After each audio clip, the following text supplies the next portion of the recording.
some here on the left side of the bin. And there you can see them. They're gonna flee because they don't like the light. Hi everyone, welcome back. As a maker, I like to minimize my costs whenever I can. And in my first video, I showed you how I made this worm composting bin using 4 bins, and the total cost on this project was $14. So I got 3 of the blue bins at $3.50 each, and the 4th one here, the clear one, is $3.50 as well. So that's $3.50 times 4 for a total of $14. And this clear bin down here came with this white lid, and the white lid just happens to fit nicely on top of the blue bins, so it worked out perfectly. I drilled a bunch of holes on the top, all along the edge there. The liquids from the compost will slowly collect here at the bottom, and I would use that to make my compost tea. So what I wanted to talk about today is bedding. Now, one of the most important things you can do when setting up a worm composting bin is to select the right bedding material, and this is the key to making everything work for your worms. If you don't have any bedding material or bedding material that they like, there are chances that they may not want to stick around. And the bedding material also helps to keep the environment moist, so that's kind of key. You need to have it moist but not dripping wet, because if it's too wet, then your worms are gonna leave on you as well. So let's take this off, and I'm going to show you what I've selected for my bedding material. So I've got a bunch of different materials here. I've got cardboard, brown cardboard, which I'm going to shred up.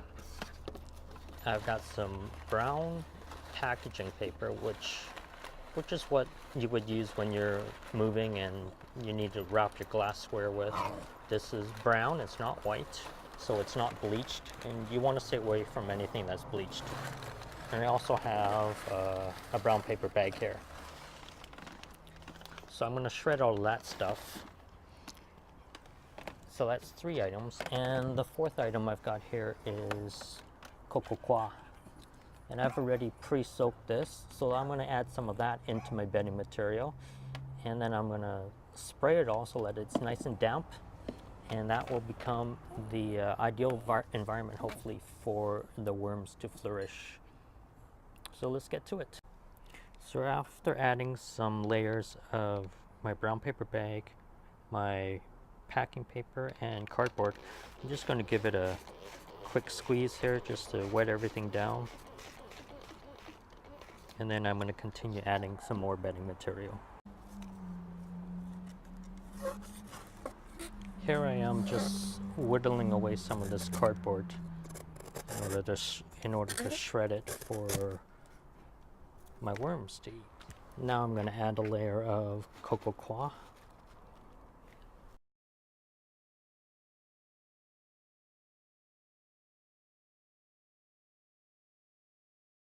And since my cocoa is already wet, as you can see here, there's no need to spray it any further. The liquid will get absorbed by all the paper material that's in here. Okay, I just finished my last layer of paper, so I put 1 layer, 2 layers, so I put 3 layers of paper, cardboard, and brown paper bag, and now I'm going to put my last layer of cocoa.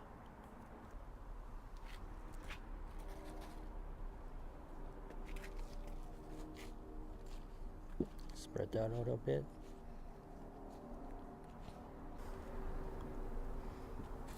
Now, a few points that are worth mentioning at this point regarding the bedding material. Your bedding material needs to be wet, of course. If it's too dry, your worms won't like it. They could even die from it, or they may just flee your compost bin. Second thing is, it needs to be pH balanced, or pH neutral rather. And the third thing is that you don't want any sharp or abrasive objects in your bedding material, because that would injure your little worms. Okay, so now that I've got my bedding material in here, you notice I set this up on the top level just out of convenience. But before I put my worms in, I need to break this down, deconstruct it rather, and bring this top level so that it's sitting on the bottom level. So I'm just going to do that right now.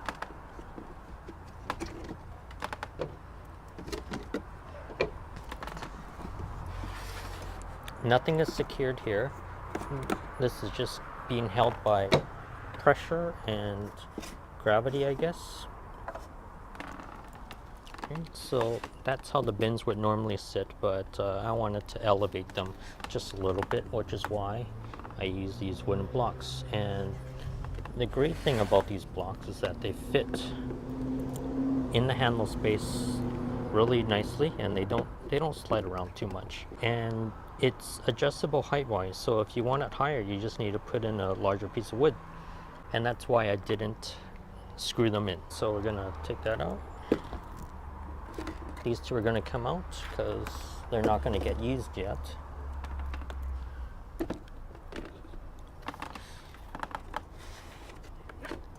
And if you recall, I have put drainage holes into the bottom of each one of these. So any liquid that forms in this bin is going to drip out into the bottom. So that's how it's going to sit. And over time, as this starts to build up, I would then start adding another layer to it and building that up on top of it like so. And as I put more bedding material in here and compostable materials, the worms are going to slowly migrate upwards into the second level. There's one more important thing I forgot to mention about the bedding material. One of the reasons why I layered everything and not just why I didn't throw it all into the bin all at once is because it needs to have air pockets.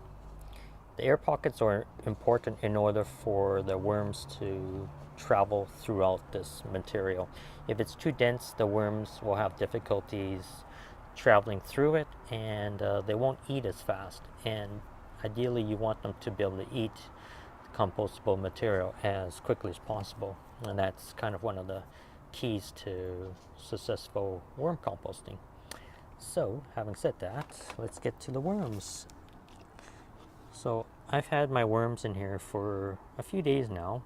They came home like this from my friend Mike. So, thank you, Mike, for offering me these worms. It's great. I'm just going to flip that over and I'm going to put them here on the left side of the bin. And there you can see them. They're gonna flee because they don't like the light.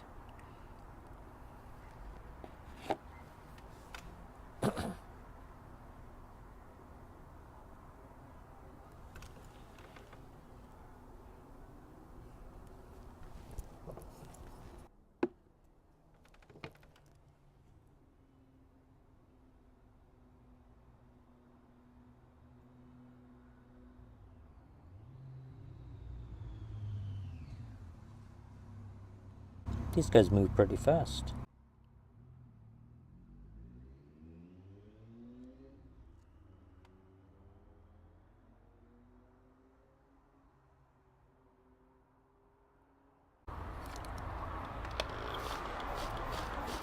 Okay, now that my worms are in their home, one of the last things that I need to do is add a piece of paper on top. And this needs to be nice and wet, not dripping, of course. And this is especially important if you're going to be putting your worm compost bin outside. It keeps the fruit flies off and keeps your worms in. It also keeps the bedding material from dehydrating or drying out rather.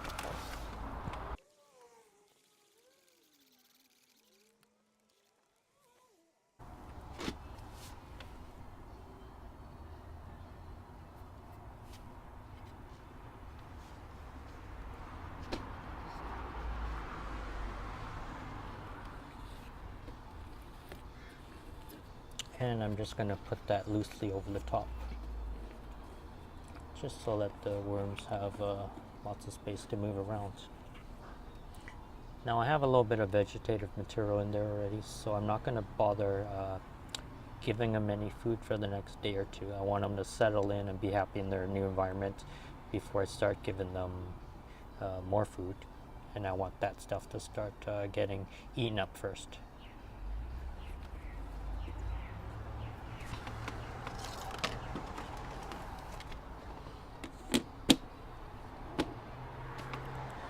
Okay, well, that's it for part 2 of my DIY worm composting bin. If you have any questions, feel free to hit me up in the comment box below. Please like and share this video if you found it informative. And as always, please subscribe to this channel so I can continue bringing you more of these helpful life hacks. Thank you very much for joining me today, and we'll see you in part 3, which is when I will be feeding them. See you next time. Take care. Bye-bye.